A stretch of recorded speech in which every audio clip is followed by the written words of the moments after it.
Alors, je viens vers vous, Nathalie. Le e-commerce, vous le disiez, parmi les enjeux importants de la division. Aujourd'hui, c'est déjà un contributeur fort à la croissance de la division L'Oréal Luxe. Comment est-ce que vous comptez justement transformer et accélérer le e-commerce tout en instaurant cette relation de proximité ? Alors on a aujourd'hui toutes les technologies disponibles pour justement activer des interactions personnalisées. Quelqu'un qui arrive sur un site en fonction de son historique, de ce qu'il a pu consulter la journée précédente, la semaine précédente, on peut lui pousser des contenus qui sont particulièrement adaptés. Est-ce qu'il a plutôt été voir des produits skincare, un parfum, du make-up? Et on arrive vraiment à pouvoir aussi offrir des services personnalisés sur nos sites qui sont une vraie valeur ajoutée. Donc, je pense notamment à tout ce qui est make-up virtuel. Aujourd'hui, on a toutes, en tant que femmes, connu le défaut d'aller tester des rouges à lèvres dans un point de vente en les mettant sur la carnation de sa main pour voir ce que ça donnait. Et donc, on sait qu'on en essaye 4-5 en point de vente. Aujourd'hui, en ligne, vous avez la capacité, de manière très vivante, de pouvoir vous appliquer une 50aine de teintes. Donc, ce sont des services qui vraiment nous permettent de personnaliser l'ensemble de ces interactions et l'ensemble de ces services pour nos consommateurs. Alors, ça, c'est ce que vous faites aujourd'hui. Pour 2019, qu'est-ce qui va évoluer, 2019 voire 2020, qu'est-ce qui va évoluer, cette fameuse personnalisation, à la fois peut-être sur le site, sur le CRM, jusqu'où vous comptez aller pour accélérer justement et rentrer davantage sur ce one-to-one attendu par les consommateurs? Alors on revient au sujet de la donnée. La donnée est clé. Je crois que c'est un peu le moteur commun à toutes nos sociétés aujourd'hui dans cette transformation. À partir du moment où on connaît le parcours précédent, les centres d'intérêt, des éléments de diagnostic de peau, des looks, maquillage qui plaisent particulièrement, un univers de parfum, on est d'autant plus habilité à proposer ce qui intéresse le plus nos consommateurs.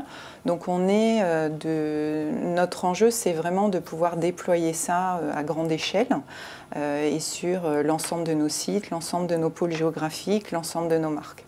Parce qu'aujourd'hui, c'est déployé sur quelques sites, quelques marques? Aujourd'hui, par exemple, le make-up virtuel, c'est quelque chose qu'on propose sur quelques marques, un peu en pilote.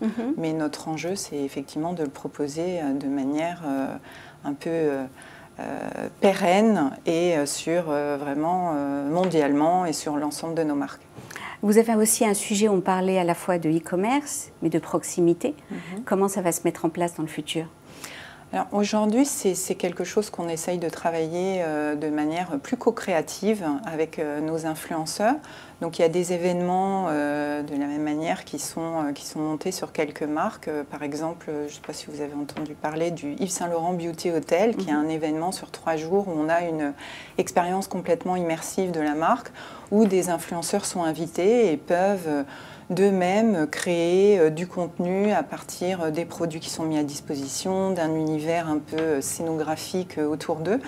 Donc c'est des enjeux de co-création et de proximité aussi avec nos meilleurs clients qu'on crée dans ces endroits-là, en invitant aussi nos meilleurs clients à venir y participer et être un peu porte-parole de la marque.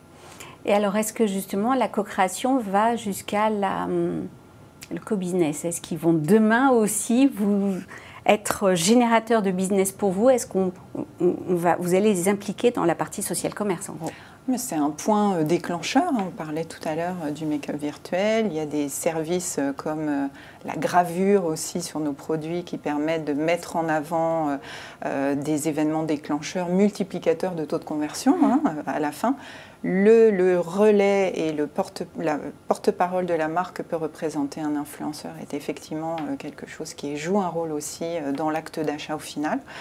Donc ce qu'on appelle le social commerce est effectivement quelque chose qui doit se développer et sur lequel ils sont partie intégrante de l'écosystème d'achat. Je reviens sur la partie make-up virtuel. Est-ce que vous pouvez nous donner un chiffre, un indicateur sur les quelques tests que vous avez faits en amont du déploiement? Oui, aujourd'hui, ça n'a rien dès que vous avez des services un peu en ligne de conseils, de tests, de diagnostic de peau, et le make-up virtuel en fait partie, le temps passer à l'utilisation est multiplié par 2, par 3, par 5, et de la même façon le taux de conversion. D'accord. Exactement.